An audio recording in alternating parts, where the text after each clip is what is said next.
জীবন দাতা হে বিধাতা, মহান বিচারপতি, তুমি থাকতে কেন আমার করুণ পরিণতি।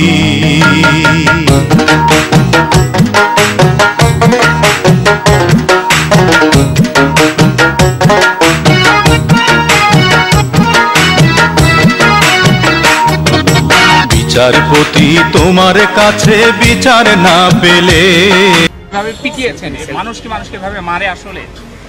ভাই এখন কথা হচ্ছে যে ভাই আমি হচ্ছে যে ওনাকে হচ্ছে যে জাস্ট শুধু আবেগের বসে। বিচারপতি তোমার কাছে বিচার না পেলে কোথায় বিচার পাবো আমি, কার কাছে গেলে?